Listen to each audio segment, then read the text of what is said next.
أعوذ بالله من الشيطان الرجيم بسم الله الرحمن الرحيم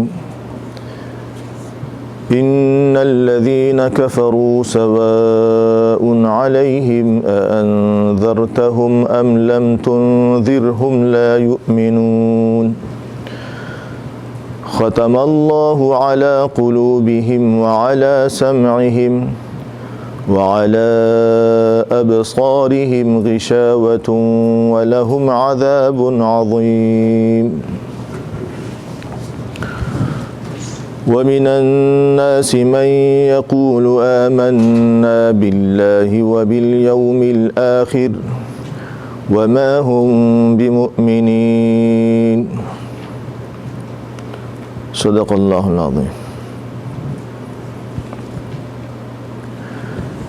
اس سے پہلے ہم نے سورۃ البقرہ میں ابتدائی آیات کا ترجمہ اور تفسیر عرض کر دی تھی، اور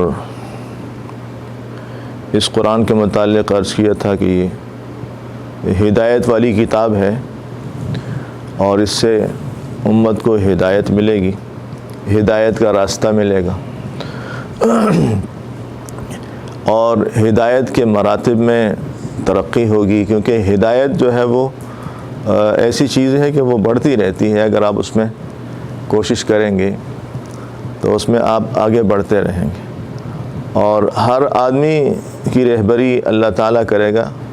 وہ ھدی للمتقین فرمایا تو اس کا مطلب یہ نہیں کہ کافروں کو یا دوسروں کو اس سے ہدایت نہیں ملے گی، ہدایت کا راستہ ملے گا، سمجھ میں آئے گا، لیکن جو اصل فائدہ ہوگا اس قرآن سے وہ ان لوگوں کو ہوگا جو تقوی اختیار کر کے اللہ تعالیٰ کے احکامات پر عمل کرنے کی کوشش کریں گے، تو ان کو اس ہدایت سے، اس کتاب سے زیادہ فائدہ ہوگا۔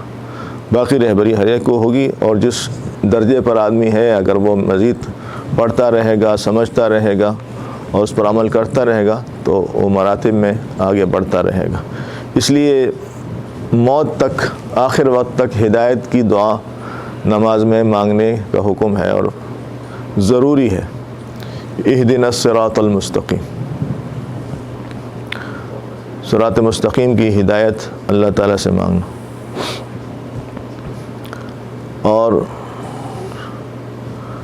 پھر جو صفات گنوائی متقین کی، آخر میں فرمایا کہ یہی لوگ کامیاب ہیں اور یہی لوگ ہدایت پر ہیں جن کے اندر یہ 5 اوصاف پائے جائیں۔ عرض کر دیے تھے کہ الذین یؤمنون بالغیب ویقیمون الصلاۃ ومما رزقناہم ینفقون والذین یؤمنون بما انزل الیک وما انزل من قبلک وبالآخرۃ ھم یوقنون۔ یہ 5 چیزیں جن کے اندر ہو تو اولئک علی ھدی من ربہم واولئک ھم المفلحون۔ اتنی بات ہماری ہو گئی تھی۔ اب آگے یہاں تک تو ایمان والوں کے بارے میں بیان ہوا کہ جو یعنی کامیاب لوگ ہیں اور ایمان لائیں گے اور ایمان کو اختیار کریں گے، اور یہ 5 صفات ان کے اندر ہوگی، نماز پڑھیں گے پابندی کے ساتھ، زکوٰۃ ادا کریں گے، اور جو مالی عبادتیں ہیں اس میں خوب اہتمام کریں گے، اور کسی چیز کا انکار نہیں کریں گے، ساری کتابوں کو تسلیم کریں گے، سارے انبیاء پر ایمان لائیں گے، آخرت کے دن پر یقین رکھیں گے، کسی چیز کا انکار نہیں کریں گے، یہ تو ایمان والے لوگ ہوں گے۔ اور اب آگے ان لوگوں کا تذکرہ شروع ہو رہا ہے جو انکار کریں گے اور جو کفر کریں گے، کافر ہوں گے۔ ان کی پھر 2 قسمیں ہیں۔ ایک تو کھلم کھلا کافر ہیں کہ جو دل میں بھی کافر ہیں اور زبان پہ بھی کافر ہیں، اپنے کفر کو ظاہر کرتے ہیں کہ بھئی ہم نہیں مانتے۔ اور دوسری قسم وہ ہے کہ جو منافق ہیں، جن کے دلوں میں تو انکار ہے، دل میں تو نہیں مانتے، لیکن زبان سے لوگوں کو کہتے ہیں کہ ہم تو ایمان والے ہیں، منافقین اس کو کہیں۔ تو یہ 2 قسمیں ہیں، اب اس کے بارے میں آگے بیان ہے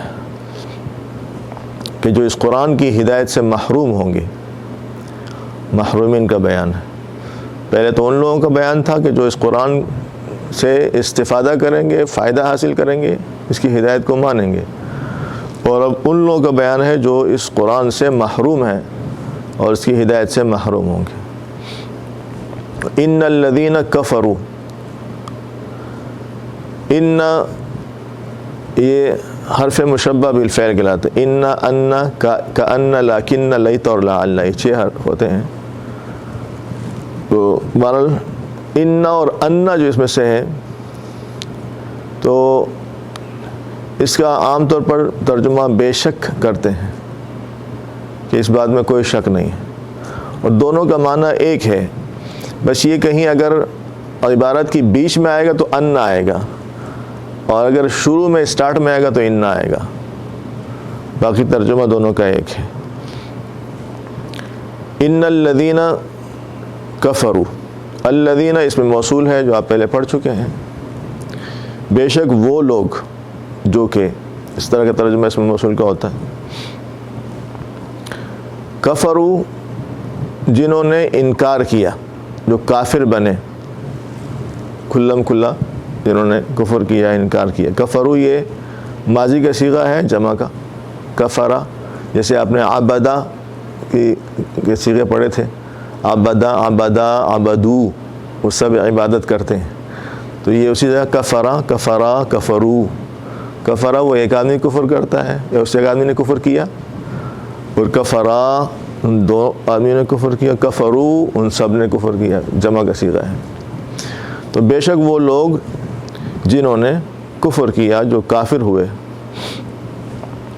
سواء علیہم، سواء علیہم۔ اچھا، ان کے متعلق ایک بات یہ بھی ہے کہ جیسے مبتدا خبر آپ نے پڑھا تھا، تو اس کے بعد بھی جو آتا ہے وہ مبتدا خبر ہی ہوتا ہے، لیکن اس کے پہلے والے حصے کو اسم کہتے ہیں، دوسرے کو خبر کہتے ہیں، اور اس کے بعد جو حرف آتا ہے، جو اسم آتا ہے، وہ منصوب ہوتا ہے۔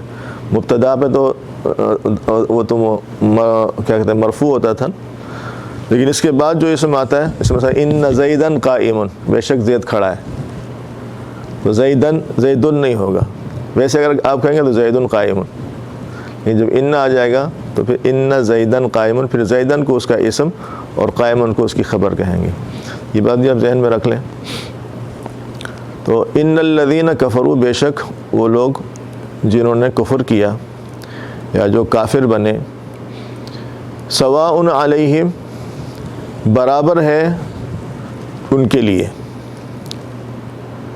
اعلیٰ حرف جر ہے یہاں پر، ہم جو ہے ضمیر ہے، اور ہم جمع کے لیے آتا ہے،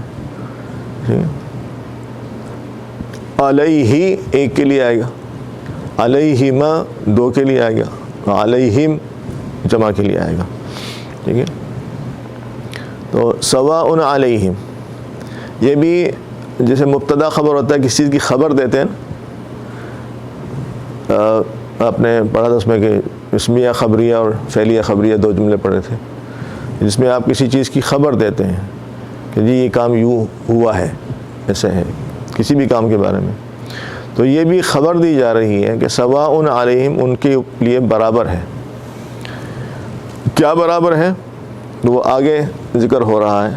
تو حالانکہ عام طور پر ترتیب یہ ہوتی ہے کہ پہلے مبتدا آتا ہے پھر خبر آتی ہے اس کی، لیکن کبھی ایسا بھی ہوتا ہے کہ خبر کو پہلے لے آتے ہیں، مبتدا کو بعد میں کر دیتے ہیں۔ تو یہاں یہی ہوا ہے کہ سواء علیہم، کہ برابر ہے ان کے لیے، برابر ہے ان کے لیے، اور جب پہلے خبر آتی ہے تو وہ عام طور پر نکرہ ہوتی ہے، معرفہ نہیں ہوتی۔ کیا برابر ہے؟ اَأَنذَرْتَهُمْ أَمْ لَمْ تُنذِرْهُمْ لَا يُؤْمِنُونَ۔ اَأَنذَرْتَهُمْ، اچھا یہ جو لفظ ہے، حرف ہوتا ہے، یہ عام طور پر استفہام کے لیے بھی آتا ہے، سوال کرنے کے لیے، ٹھیک ہے، جیسے مثلا حل بھی استعمال ہوتا ہے پوچھنے کے لیے، میں آپ سے کہوں جی حل شریبت الماء، آپ نے پانی پیا، تو میں یہ پوچھ رہا ہوں کہ اشربت الماء، کہ آپ نے پانی پیا، تو استفہام کے لیے بھی آتا ہے، لیکن یہاں یہ استفہام کے لیے نہیں ہے، پوچھنے کے لیے نہیں ہے۔ استفہام کے معنی پوچھنے کے، سوال کرنا، فہم کے لیے، سمجھ کے لیے کوئی بات پوچھنا، استفہام۔ تو یہاں یہ استفہام کے لیے نہیں ہے، بلکہ اس حمزہ کو حمزہ مصدریہ کہتے ہیں، یعنی اس طرح جو حمزہ آتا ہے اس کے بعد جو فعل ہوتا ہے اس کا معنی مصدر والے ہو جاتے ہیں۔ مصدر آپ نے پڑھا تھا اگر آپ کو یاد ہو، تو فعل میں جو ہے وہ تو معنی ہوتا ہے کہ اس نے یوں کیا، اور مصدر جو ہوتا ہے اس کے معنی جسے آپ انگلش میں لگاتے ہیں ٹو گو، جانا، ٹھیک ہے، جانا، کھانا پینا بیٹھنا، تو سٹ ٹو لگاتے ہیں نا اس کے ساتھ، تو مصدری معنی وہ ہوتا ہے کھانا پینا چلنا بیٹھنا سننا پڑھنا لکھنا، یہ سب مصدری معنی ہوتا ہے۔ تو اس طرح کے معنی پھر اس کے ہو جاتے ہیں۔ تو انذرتا ویسے تو یہ ماضی کا صیغہ ہے، ٹھیک ہے، جیسے آپ نے عبدتا، آپ نے عبادت کی، اور یا اندرتا، اندرتا اندرتما اندرتم الاخی 14 صیغے آپ نے پڑھے تھے۔ تو اندرتہم، اندرتا کا لفظی ترجمہ تو یہ ہو کہ آپ نے ان کو ڈرایا۔ انذار کے معنی ڈرانے کے ہوتے ہیں کہ آپ نے ان کو ڈرایا۔ اچھا، ام جو ہے یہ عربی میں یا تو او یا ام، یہ دو لفظ آتے ہیں۔ یا لم تنذرہم، تنذر جو ہے یہ مضارع کا صیغہ ہے، تنذرو، ٹھیک ہے، جیسے تعبد تھا، تو یہ فعل باب تبدیل ہے، اس لیے اس کا پہلا جو حرف علامت مضارع ہے وہ مضموم ہے، اس پہ پیش ہے، اور تعبد کے اندر اس پہ زبر تھا، تو وہ باب کی تبدیلی کی وجہ سے ہے۔ میں نے آپ سے کہا تھا مختلف ابواب ہوتے ہیں، تو جیسے انذر ینذر انذارا، تو ینذر ینذران ینذرون، اس طرح 14 صیغے اس کے بننے کے جو آپ نے پڑھے ہیں۔ تو تنذرو یہ مخاطب والا صیغہ ہے کہ آپ ڈراتے ہیں ان کو یا ڈرائیں گے، اس ترجمہ آپ حضرات نے کیا تھا مضارع میں، یہ ترجمہ ہوتا ہے۔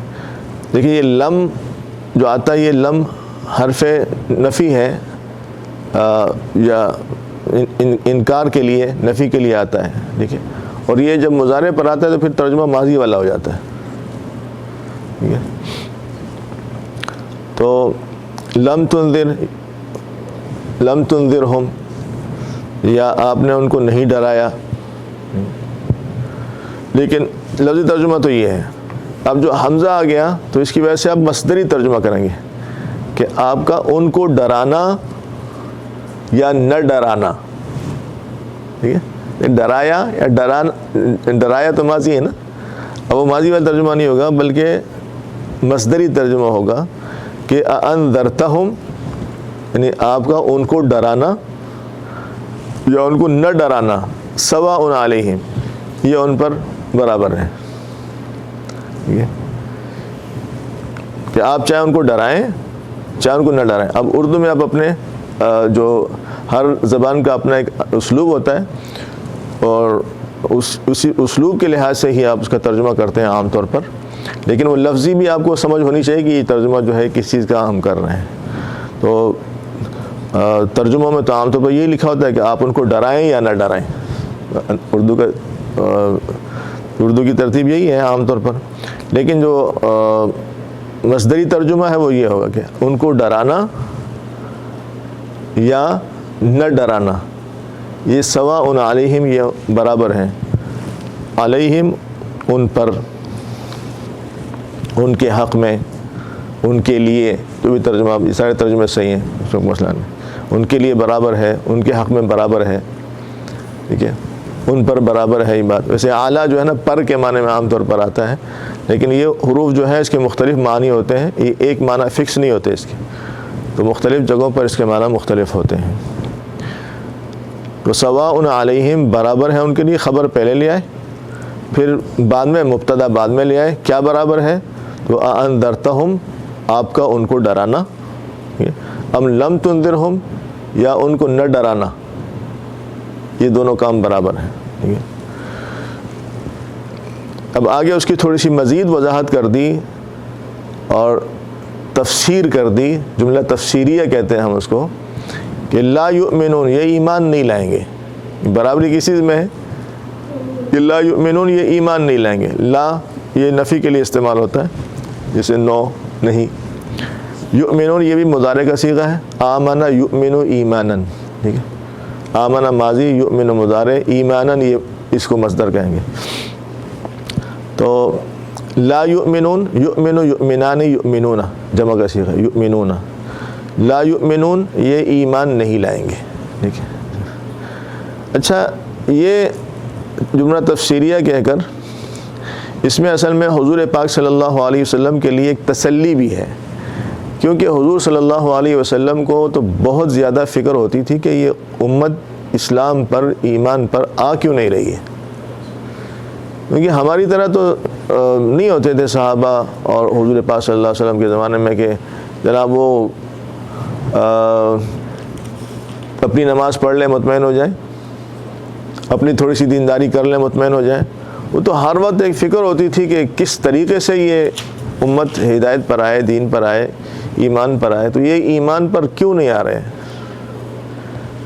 تو اللہ تعالیٰ نے گویا کہ ان آیات کے ذریعے سے تسلی بھی دی کہ یہ ایمان نہیں لائیں گے. یہ لوگ جانے اس طرح کے جو لوگ ہیں, ان کو آپ جو بھی کریں آپ پریشان نہ ہوں. جو آپ کی ڈیوٹی ہے, جو آپ کا کام ہے, آپ اس کو پورا کریں, لیکن اتنا پریشان کہ آپ اپنے آپ کو ہلاک کر دیں, پریشانی کی وجہ سے آپ ہلاک ہو جائیں, یا آپ اتنے زیادہ پریشان ہو جائیں جو قابل برداشت نہ ہو, اس کی ضرورت نہیں ہے. سواء علیہم انذرتہم ام لم تنذرہم لا یؤمنون. کہ یہ اس طرح کے لوگ ہیں نا جنہوں نے جو ضدی قسم کے ہیں, یہاں کفروں سے مراد وہ لوگ ہیں کہ جو ضدی قسم کی, جنہوں نے ضد کر لی ہے. ایک تو کوئی لوگ ہوتے ہیں جو ضدی نہیں ہوتے ہیں, عنادی نہیں ہوتے, وہ چاہتے ہیں کہ ہمیں کوئی اچھا راستہ ملے اور ہدایت کا راستہ ملے, اور اس کی تلاش میں بھی ہوتے ہیں. ان کو اگر آپ کوئی ریزنیبل بات کہیں گے تو وہ اس کو ایکسیپٹ کریں گے, مانیں گے اس کو, وہ تلاش میں ہوتے ہیں کوئی ایسی بات کے. لیکن کچھ لوگ ہوتے ہیں جنہوں نے ضد پکڑی ہوتی ہے, جو ضد پر ہوتے ہیں, ان کو یعنی حق کی تلاش ہی نہیں ہوتی ہے. اگر حق ان کے سامنے واضح طور پر آ بھی جائے تب بھی وہ نہیں مانتے, وہ اڑ گئے ہوتے ہیں ایک چیز پر. نہیں. تو ہمارے ایک جاننے والے ہیں, تو ان کا تعلق ہندو مذہب سے, میں ایسے مذاق کر رہا تھا ان سے, میں نے کہا یار تم اب تو پڑھے لکھے ہو گئے ہو ماشاءاللہ, امریکہ آ گئے ہو, اور اتنے تمہیں کچھ تحقیق کرنی چاہیے, معلوم کرنا چاہیے. لیکن ان کا ایک مزاج ہے کہ نہیں بس جو ہے بس وہی ہے, بس ٹھیک ہے, بس چل رہا ہے جو چل رہا ہے. تو بعض لوگ اس قسم کے ٹھیک ہے جو چل رہا ہے چل رہا ہے, انہیں کوئی تلاش نہیں ہوتی, کوئی وہ نہیں ہوتی. اگر صحیح بات آ بھی جاتی ہے تو وہ آنکھیں بند کر کے جیسے سنی انسنی کرتے ہیں تو ویسے کر دیتے ہیں. تو یہ جو ضدی قسم کے ہیں ان کو ہدایت نہیں ملے گی, یہ ایمان نہیں لائیں گے. آپ چاہے جتنا بھی ان کو ڈرائیں اور جتنی بھی ان کو دعوت دیں, آپ کی دعوت دینے سے اور آپ کے ان کو سمجھانے سے, بتانے سے ان کو کوئی فائدہ نہیں ہوگا. اچھا, ختم اللہ علی قلوبہم, ختم یختم, مہر لگا دینا. مہر جب لگاتے ہیں تو مہر کا مطلب یہ ہوتا ہے کہ اب کوئی باہر کی چیز اس میں اندر نہیں جا سکتی, اس کے اندر کی چیز باہر نہیں نکل سکتی. مہر کا مطلب یہ ہوتا ہے. نہیں تو ان لوگوں نے اتنا ضد کیا اور اتنے ضدی ہو گئے کفر میں یہ لوگ, اور ایسے انہوں نے یعنی وہ کہ اٹک گئے اور اڑ گئے کفر پر, اور اتنے عناد میں چلے گئے کہ اللہ تعالیٰ ان سے اتنے ناراض ہو گئے کہ اللہ تعالیٰ نے ان کے دلوں پر مہر لگا دیا. ختمہ ماضی کا صیغہ ہے, ختمہ یختم مضارع ہوگا, جیسے عبادہ تھا ایسا ختمہ. کس نے مہر لگائی؟ اللہ نے. ختم اللہ, تو یہ لفظ اللہ جو ہے یہ فاعل ہے, یعنی جو ہم نے کہا تھا کہ جو کوئی فعل سرزد ہو اس کا کرنے والا وہ فاعل کہلاتا ہے. ختم اللہ, مہر لگا دی اللہ تعالیٰ نے. کس چیز پر مہر لگا دی؟ علی قلوبہم. علی پھر حرف جر ہے, ٹھیک ہے, اور قلوبی حروف جارہ کے بعد جو اسم آتا ہے مجرور ہوتا ہے, آپ پہلے پڑھ چکے ہیں. قلوبہم یہ دونوں کا آپس میں تعلق ہے, وہ مضاف مضاف لے کا ہے, ان کے دل. ٹھیک ہے, ختم اللہ علی قلوبہم, اللہ تعالیٰ نے مہر لگا دی علی قلوبہم ان کے دلوں پر. ٹھیک ہے، یعنی اب یہ ایمان جو نہیں لائیں گے تو اب ان کے ایمان کی امید بھی نہیں رہی، کیونکہ جو ان کے کرتوت تھے. اب بعض اوقات یہ بھی لوگ جشن کرتے ہیں کہ جی جب اللہ نے مہر لگا دیے تو اب تو وہ ایمان نہیں لائیں گے، تو گویا کہ مہر لگانے کی وجہ سے ایمان نہیں لائیں گے. تو ایسی بات نہیں ہے. جو اللہ تعالیٰ نے مہر لگائی وہ ان کے کفر پر اڑنے کی وجہ سے لگائی ہے. ایسی بات نہیں ہے کہ اللہ نے مہر لگا دی تو اب یہ ایمان نہیں لائیں گے. لیکن یہ اتنے عناد و ضد میں چلے گئے کہ اللہ تعالیٰ نے ناراض ہو کے مہر لگا دی کہ اب یہ ایمان نہیں لائیں گے. ختم اللہ علی قلوبہم ان کے دلوں پر اللہ تعالیٰ نے مہر لگا دی. وعلی سمعہم اور ان کے سننے کے راستے پر. سماعت سننا، ٹھیک ہے، تو ان کے کانوں پر مہر لگا دی. اب نہ یہ ان کے دل میں کوئی بات جا سکتی ہے اور نہ ان کے کان میں کوئی بات، کوئی کہ سنتے نہیں ہیں. حالانکہ ظاہر میں تو سنتے ہیں، ٹھیک ہے، لیکن اصل تو دل ہے انسان کا نا. لا تعمل ابصار ولکن تعمل قلوب التی فی الصدور، کہ آنکھیں اندھی نہیں ہوتی ہیں، اصل میں دل اندھا ہو جاتا ہے. اور وَلَهُمْ قُلُوبٌ لَا يَفْقَهُونَ بِهَا وَلَهُمْ آذَانٌ لَا يَسْمَعُونَ بِهَا وَلَهُمْ أَعْيُنٌ لَا يُبْصِرُونَ بِهَا، کہ ان کے دل ہیں سمجھتے نہیں ہیں، کان ہیں لیکن سنتے نہیں ہیں، آنکھیں ہیں لیکن دیکھتے نہیں ہیں. تو مطلب یہ ہے کہ وہ ظاہر میں تو سن لیتے ہیں لیکن اس کو مانتے نہیں. جو دل کے کان ہیں وہ ان کے بند ہیں، ان پہ مہر لگ گئی ہے. اور یہ گناہوں کا اثر ہوتا ہے کہ جب آدمی گناہ کرتا ہے اور ضد اور عناد پر اڑ جاتا ہے کفر کی چیزوں پر، تو پھر اللہ تعالیٰ ناراض ہو جاتے ہیں اور اس سے توفیق سلب کر لیتے ہیں ہدایت کی اور ایمان کی. تو اللہ تعالیٰ نے مہر لگا دی علی قلوبہم، ختم ماضی کا ہے کہ مہر لگا دی علی قلوبہم ان کے دلوں پر، وعلی سمعہم ان کے کانوں پر. حروف جار اور اس کے بعد جو مجرور ہوتا ہے یہ کسی فعل یا شبہ فعل کے متعلق بنتے ہیں، جو پہلے میں نے آپ سے عرض کیا. تو یہاں چونکہ ختم فعل موجود ہے خود، تو یہ اسی کے متعلق ہو جائیں گے. یعنی جو مہر لگی ہے وہ دلوں پر اور کانوں پر لگی ہے. وعلی ابصارہم غشاوہ اور ان کے آنکھوں پر غشاوتن پردہ. ابصار بصر سے ہم اردو میں استعمال کرتے ہیں بصارت، اس کی بصارت خراب ہو گئی ہے. ٹھیک ہے، وعلی ابصارہم یہ بھی خبر مقدم ہے کہ ان کے آنکھوں پہ ڈال دیا. کیا ڈال دیا؟ غشاوتن پردہ. ٹھیک ہے، تو غشاوتن یہ مبتدا ہے اور یہ خبر مقدم ہے. ان کے آنکھوں پر پردہ ڈال دیا. اچھا، یہ 3 اسباب ہوتے ہیں کسی چیز کو سمجھنے کے. عام طور پر 3 راستے ہیں دل کے اندر کسی چیز کے اترنے کے. یہ 3 راستے یہاں ذکر ہوئے ہیں کہ انسان کسی چیز کو سوچتا سمجھتا ہے، دماغ اس میں استعمال کرتا ہے تو وہ چیز اترتی ہے. ٹھیک ہے، تو اب جو دوسرا راستہ ہے وہ آدمی سنتا ہے کوئی چیز غور سے تو وہ چیز دل میں اترتی ہے. اور تیسرا راستہ وہ انسان کے دیکھنے کا ہے کہ آدمی دیکھتا ہے کسی چیز کو تو وہ چیز دل میں اتر جاتی ہے. اس لیے ان 3 راستوں پر بہت زیادہ پھیرے دار بٹھانے کی ضرورت ہے کہ دل کے اندر کوئی غلط چیز نہ چلی جائے. تو قرآن نے اس کو ذکر کیا کہ یہ 3 جو راستے ہیں، اب یہ تینوں راستے ان لوگوں کے بند ہو گئے، مسدود ہو گئے، کہ اب ان کے تینوں راستے جو خیر کے آنے کے تھے وہ اب بند ہو گئے. اب ان کے دل میں کوئی چیز نہیں جائے گی. اور بعض اوقات یہ ہوتا ہے کہ گناہوں کی وجہ سے بھی آدمی، حدیث میں آتا ہے کہ آدمی جب گناہ کرتا ہے تو اس کے دل پہ کالا نقطہ لگ جاتا ہے. جب دوسرا گناہ کرتا ہے پھر کالا نقطہ لگ جاتا ہے. کرتے کرتے وہ دل اس کا سیاہ ہو جاتا ہے. اب اس میں خیر کی بات آتی نہیں ہے. آپ نے اندازہ کیا ہوگا بعض اوقات ایک ہی بیان ہو رہا ہوتا ہے, ایک ہی بات ہو رہی ہوتی ہے, اور جناب 100 آدمی بیٹھے ہیں لیکن 100 میں سے 10 آدمیوں کو زیادہ اثر ہو رہا ہوتا ہے, اور 20 کو اس سے تھوڑا کم ہو رہا ہوتا ہے, 50 کو اس سے ذرا کم ہو رہا ہے. کچھ تو ایسے بھی ہوتے ہیں کہ جو بیٹھے ہوتے ہیں کچھ بھی نہیں ان کو فائدہ ہو رہا ہوتا ہے. ثواب تو ملے گا بیٹھنے کا ان کو, لیکن کچھ فائدہ بھی نہیں ہو رہا ہوتا ہے. کہ وہ اصل میں اس میں ان 3 چیزوں میں سے کسی چیز میں کمی ہوتی ہے. یا تو وہ سنتے نہیں غور سے,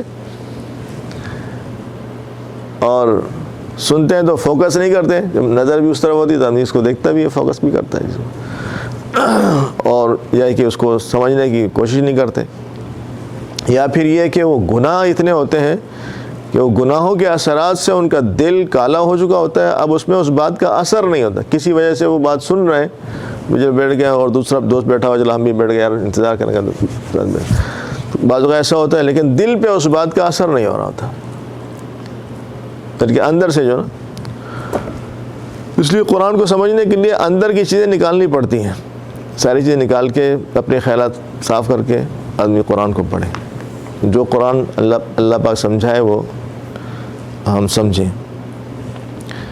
تو یہ بھی ہوتا ہے گناہوں کے, اس لیے گناہ سے اپنے آپ کو بچانا چاہیے.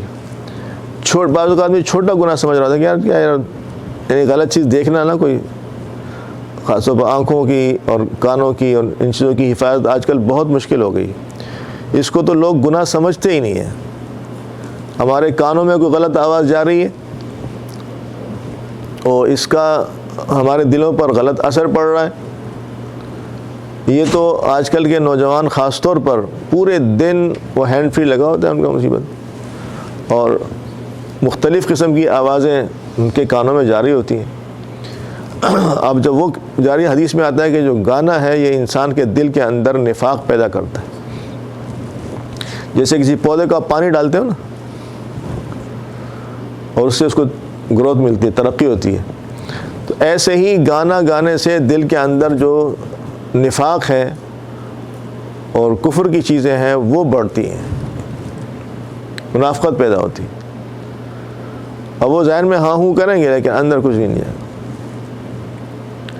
اس کی وجہ کیا ہے کہ جو کانوں کا استعمال ہے وہ غلط, جو آنکھوں کا استعمال ہے وہ غلط ہے.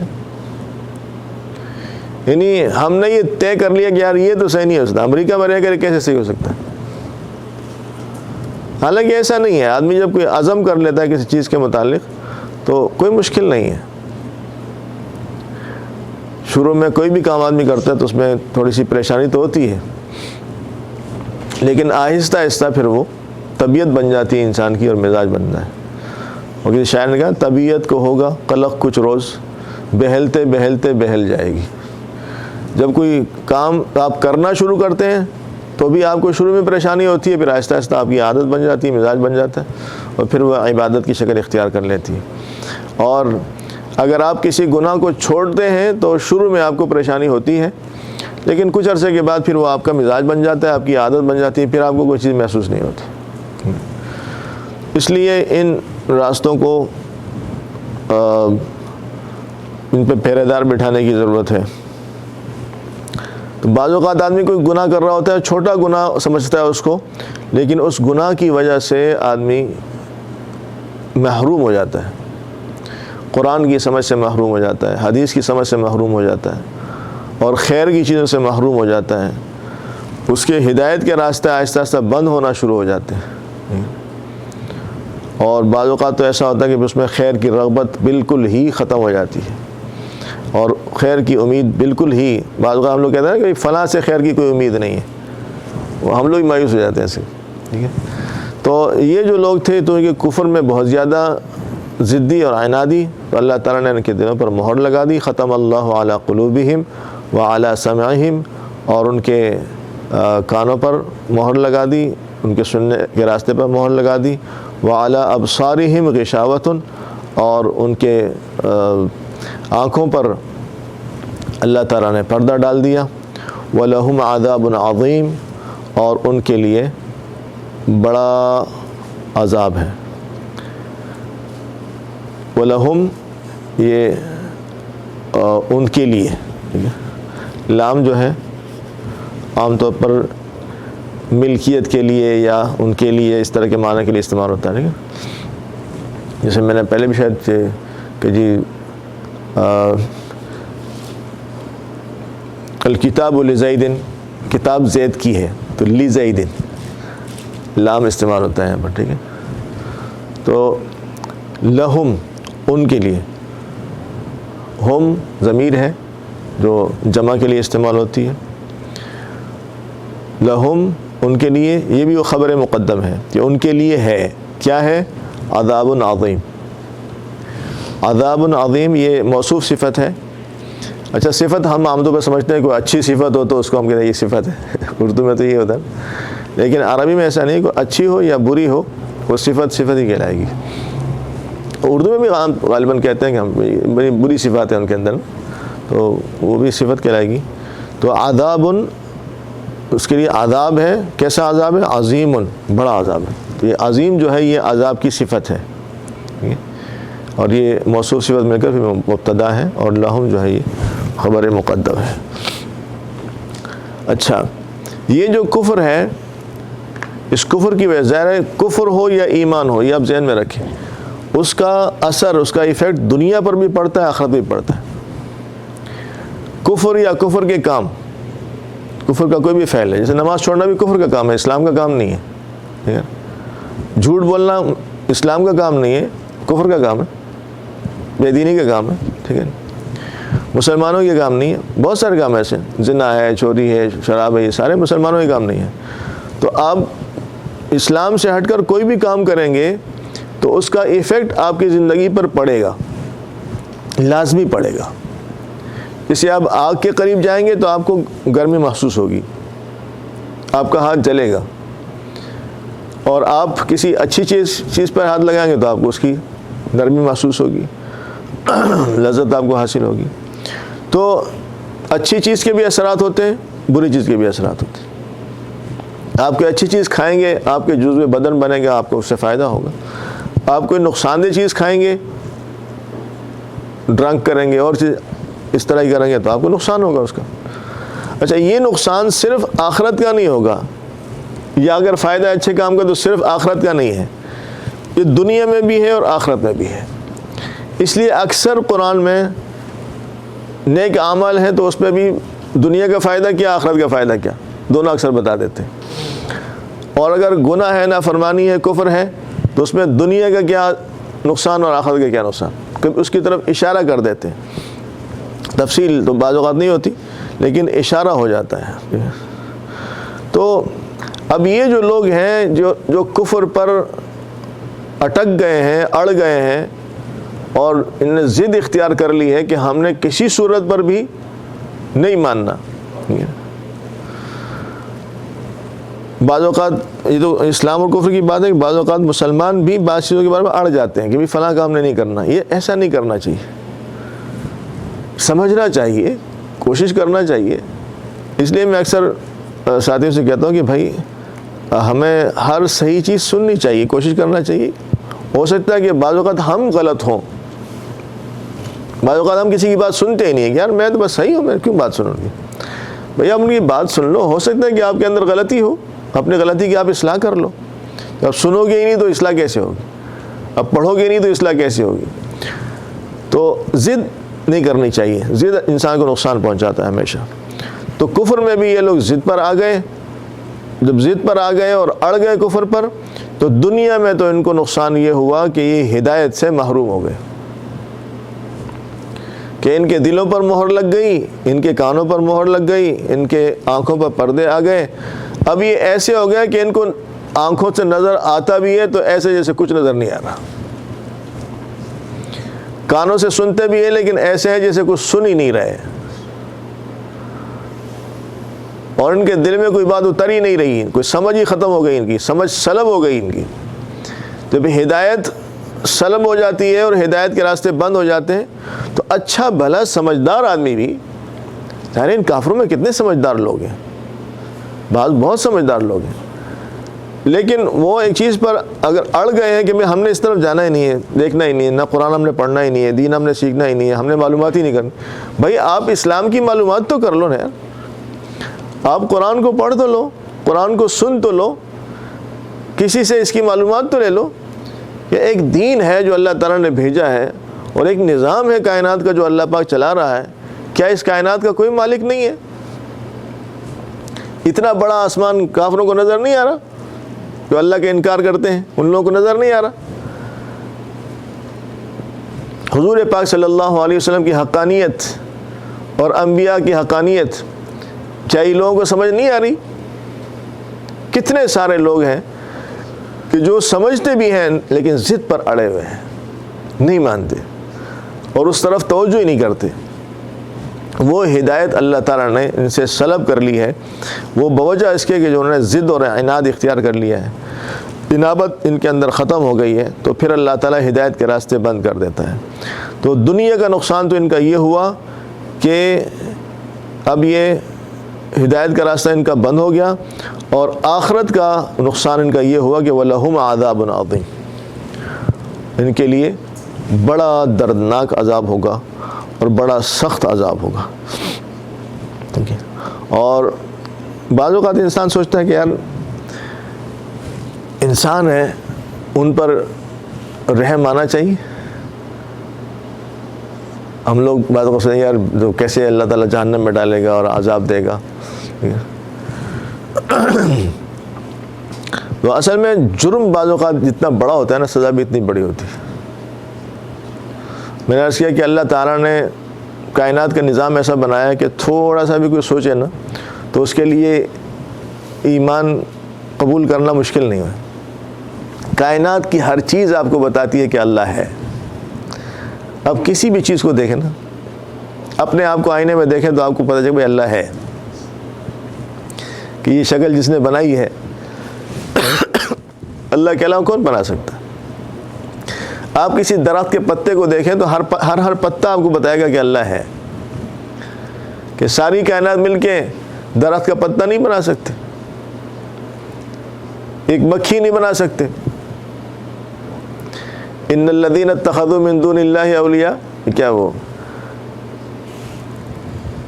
کہ وہ ایک مکھی نہیں بنا سکتے؟ کیا کون سی آیت ہے؟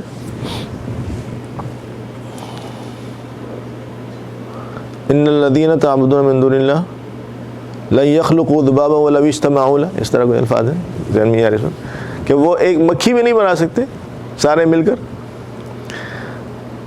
تو ہر مکھی آپ کو بتائے گی کہ اللہ ہے،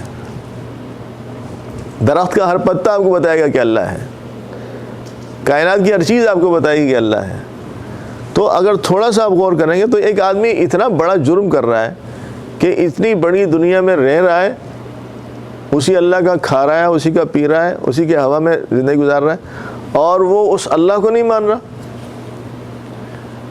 حضور پاک صلی اللہ علیہ وسلم کی رسالت کو تسلیم نہیں کر رہا، حالانکہ کتنی ساری نشانیاں ہیں۔ اب انہیں قرآن میں بہت ساری آیات ایسی ہیں، بہت ساری باتیں ایسی ہیں جو پہلے نہیں تھی، وہ بعد میں پہلے پیشن گوئی کی کہ کام یوں ہوں گے، بعد میں ہوئے۔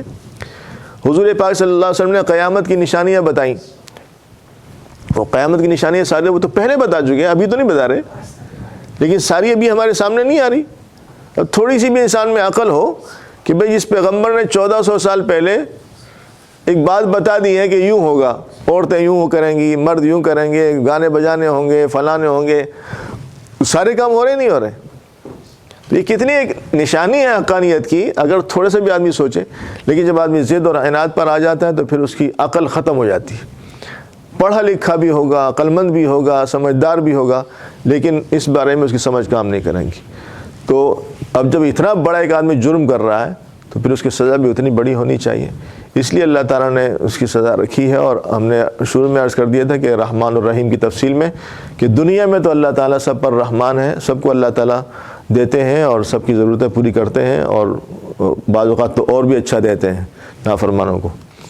لیکن آخرت میں اللہ تعالیٰ رحیم ہوں گے، پھر اللہ تعالیٰ رحمان کی صفت اپنی ختم کر دیں گے۔ ختم کرنے سے مراد یہ کہ آپ وہ صرف رحم جو ہے وہ یعنی ایمان والوں پر ہوگا اور کافروں پر رحم نہیں ہوگا، اس لیے پھر ان کو عذاب عظیم ہوگا، وَلَهُمْ عَذَابٌ عَظِيمٌ۔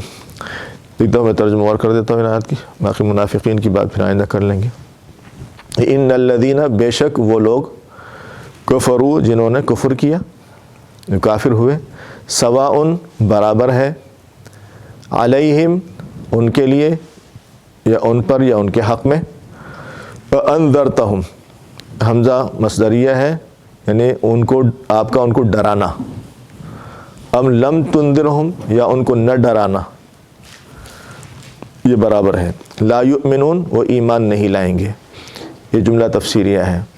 ختم اللہ علی قلوبہم، ختمہ مہر لگا دی اللہ نے، اللہ علی پر، قلوبہم ان کے دلوں، تو ان کے دلوں پر،